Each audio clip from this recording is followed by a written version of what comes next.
Pada kegiatan PLP1 ini, sekolah yang kami tuju yaitu SDN Klender 22 Pagi, Jakarta Timur.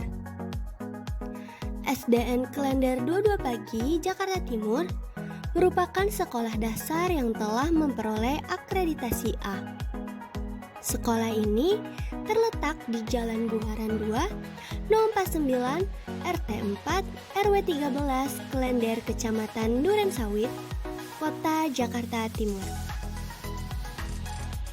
Alhamdulillah, pada tanggal 28 September 2021, kami diberikan kesempatan untuk mewawancarai dua narasumber dari pihak sekolah SDN Klender 22 Pagi, Jakarta Timur. Wawancara ini bertujuan untuk memenuhi salah satu tugas dari mata kuliah pengenalan lapangan persekolahan 1.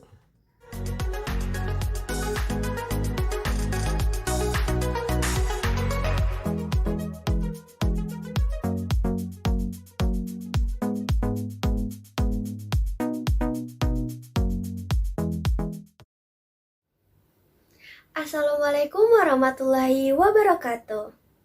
Halo semuanya, perkenalkan nama saya Amanda Hiralda, mahasiswi dari Universitas Muhammadiyah Profesor Dr. Hamkah, Fakultas Keguruan dan Ilmu Pendidikan, Program Studi Pendidikan Guru Sekolah Dasar semester 5. Alhamdulillah, pada tanggal 28 September 2021, saya berserta 5 rekan saya, yaitu Dewi Syaraswati, Maryam Sidikah, Nita Nafila, Hilda Nurjana, dan Yuliana telah melaksanakan kegiatan pengenalan lapangan persekolahan 1 atau yang biasa dikenal dengan PLP1, yaitu berupa wawancara bersama 2 orang narasumber yang berasal dari SD Negeri Klender 22 Pagi, Jakarta Timur. Narasumber yang pertama adalah Ibu Dr. Anda Ulfi Lestari selaku Kepala Sekolah di SD Negeri Klender 22 Pagi, Jakarta Timur. Dan narasumber yang kedua adalah Ibu Eva Fauzia SPD selaku Guru kelas 6 di SD Negeri Klender 22 Pagi, Jakarta Timur. Apa yang dimaksud dengan PLP1? PLP1 merupakan tahapan pertama dalam kegiatan pengenalan lapangan persekolahan program sarjana pendidikan yang merupakan program akademi intrakurikuler. Adapun tujuan PLP1 yaitu membangun jati diri pendidik melalui beberapa kegiatan di sekolah. Kegiatan PLP1 ini meliputi observasi persekolahan dan observasi perencanaan pembelajaran, seperti pengamatan langsung mengenai kultur sekolah, struktur organisasi, tata kelola sekolah, peraturan dan tata tertib sekolah, serta kegiatan-kegiatan yang terdapat di sekolah. Pada kesempatan ini, saya ingin menyampaikan laporan hasil wawancara mengenai PLP1 yang telah kami laksanakan pada tanggal 28 September 2021. Berikut rangkuman hasilnya.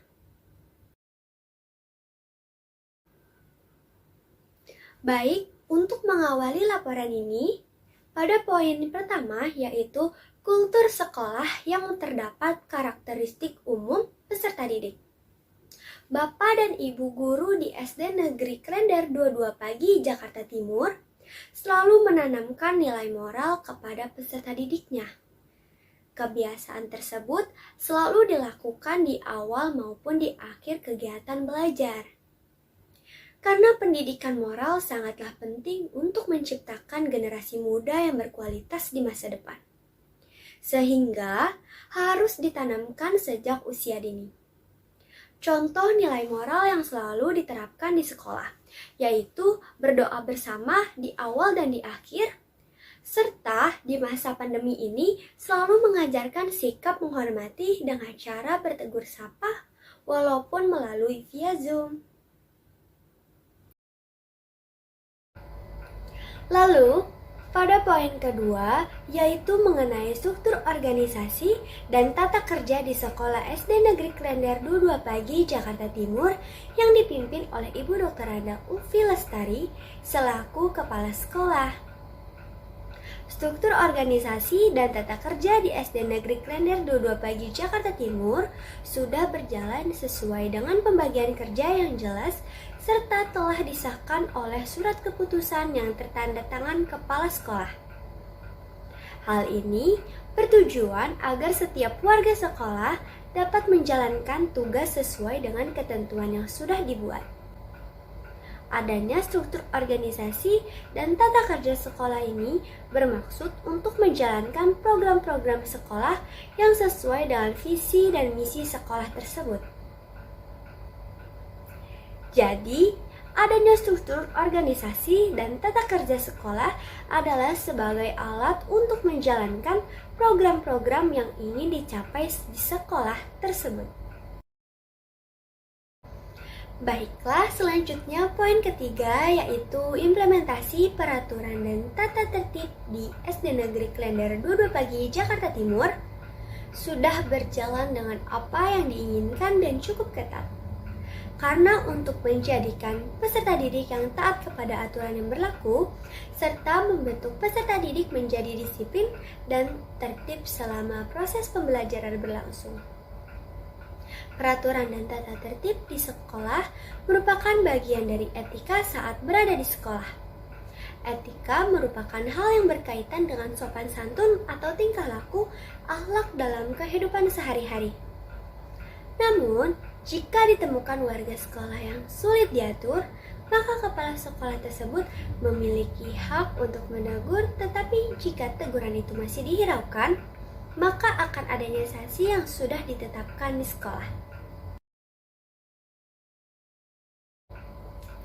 Lalu selanjutnya poin keempat, yaitu kegiatan-kegiatan seremonial yang selalu diadakan di SD Negeri Klender 22 Pagi, Jakarta Timur.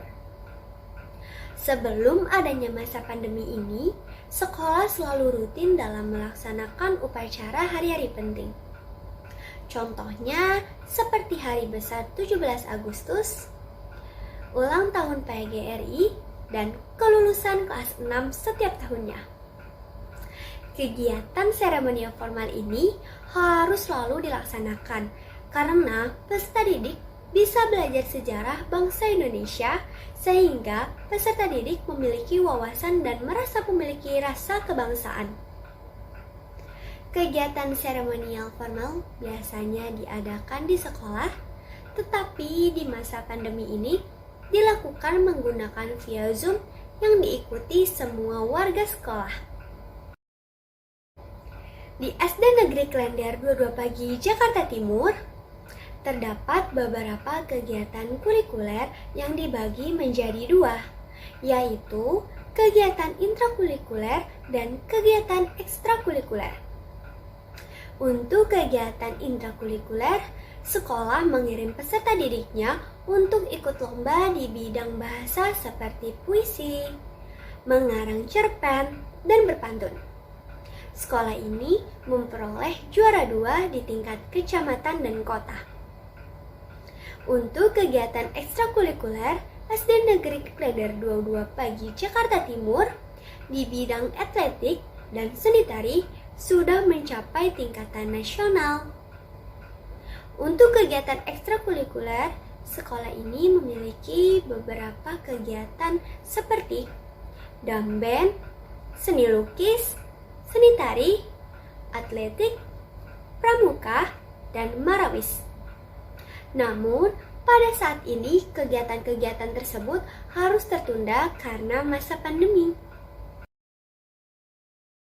Pada poin yang ke-6, yaitu pembiasaan dan kebiasaan positif di sekolah.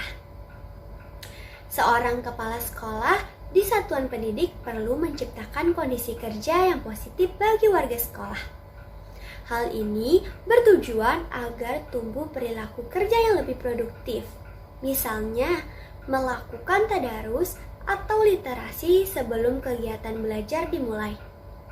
Penerapan 5S, yaitu senyum, salam sopan dan santun. Ada juga kegiatan Jumat bersih serta senam bersama. Dan kebiasaan positif lainnya yaitu antar guru yang selalu bekerja sama untuk mewujudkan sekolah yang unggul dengan cara membantu dan mendukung satu sama lain serta saling menghormati. Jika ditemukan warga sekolah yang sulit diatur, maka akan mendapat teguran atau sanksi dari pihak sekolah. Pada poin 7 yaitu pembelajaran daring pada saat pandemi COVID-19. Didapatkan kondisi bahwa peserta didik sudah bisa menerima pembelajaran secara daring. Hal ini dikarenakan guru sudah bisa menggunakan berbagai aplikasi pembelajaran yang inovatif dan menyenangkan. Sehingga peserta didik tidak bosan dalam melaksanakan pembelajaran daring.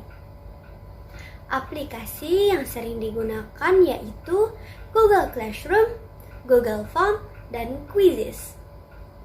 Serta pengadaan Zoom Meeting setiap seminggu sekali atau 2 minggu sekali untuk memaksimalkan kegiatan belajar daring. Pada poin 8 yaitu proses penilaian. Proses penilaian pembelajaran daring oleh guru SD Negeri Klender 22 Pagi, Jakarta Timur berupa pemberian soal melalui Google Form. Di mana sebelumnya guru telah menerangkan materi ajar melalui video pembelajaran atau Zoom Meeting. Dari pengerjaan soal di Google Form, guru mendapatkan hasil belajar peserta didik berupa nilai. Jika nilai yang didapatkan peserta didik di bawah KKM, maka peserta didik melakukan pengayaan dengan cara remedial mengerjakan Google Form kembali. Pada poin 9 yaitu kendala pembelajaran. Menurut Ibu Eva Fauzia selaku guru kelas 6 di SD Negeri Klender 22 Pagi, Jakarta Timur, kendala yang sering dihadapi oleh peserta didik selama pembelajaran daring yaitu terbatasnya gawai yang dimiliki sehingga berakibat pengumpulan tugas yang telat, bahkan ada yang tidak mengumpulkan tugas. Kendala berikutnya yaitu kuota internet. Tetapi hal ini sudah ada solusi, yaitu Kemendikbud sudah memberikan bantuan kuota gratis.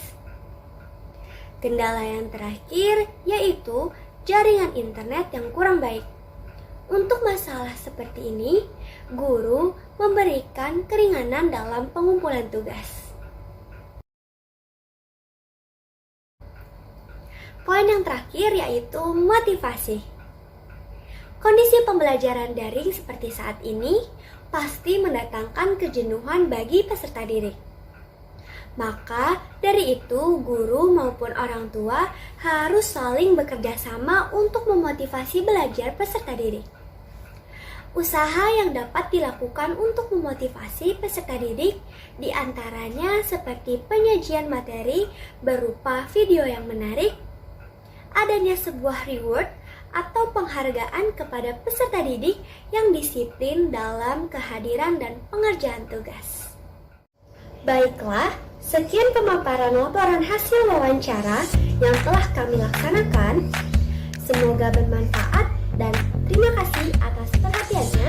Wassalamualaikum warahmatullahi wabarakatuh. Sampai jumpa.